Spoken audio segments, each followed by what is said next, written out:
خوش آمدید حافظ فہیم قدیری آفیشیل میں بہترین ویڈیوز کے لیے سبسکرائب کیجیے۔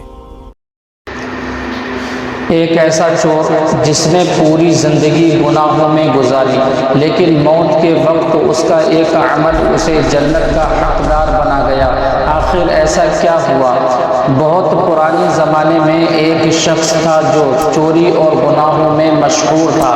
لوگ اس سے نفرت کرتے تھے اور اس کے نام سے ڈرتے تھے۔ اس نے اپنی زندگی کا بڑا حصہ برے کاموں میں گزار دیا تھا۔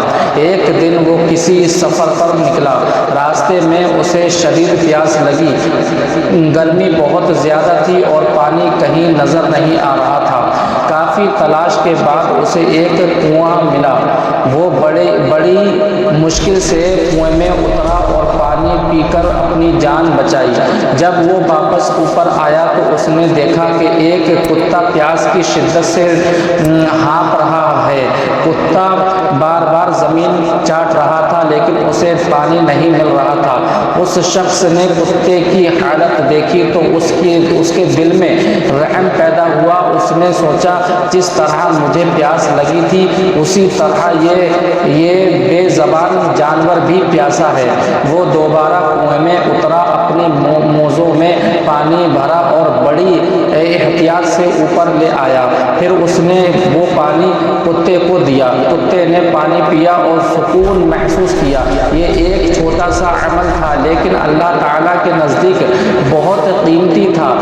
میرے دوستو، نبی کریم صلی اللہ علیہ وسلم نے فرمایا کہ اللہ تعالیٰ نے اس شخص کے اس عمل کو پسند فرمایا اور اس کے گناہوں کو معاف کر دیا۔ یہ واقعہ صحیح احادیث میں موجود ہے اور ہمیں سکھاتا ہے کہ اللہ کی رحمت بہت واسع ہے۔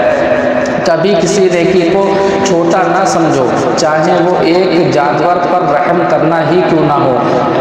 اگر ایک پیاسے کتے کو پانی پلانے پر اللہ نے ایک گناہ گار بندے کو معاف فرما دیا تو سوچئے جو شخص انسانوں کی مدد کرتا ہے، والدین کی خدمت کرتا ہے اور اللہ کی اطاعت کرتا ہے، اس کے لیے کتنی بڑی رحمتیں ہوں گی۔ آؤ آج عہد کریں کہ کسی بھی نیکی کو معمولی نہیں سمجھیں گے۔ میرے دوستو، یہ ویڈیو پسند آئی تو ویڈیو کو شیئر کرنا، لائک کرنا، کمنٹس کرنا اور ہمارے چینل کو فالو اینڈ سبسکرائب ضرور کر لینا۔ ملتے ہیں نیکسٹ ویڈیو میں، تب تک کے لیے اللہ حافظ۔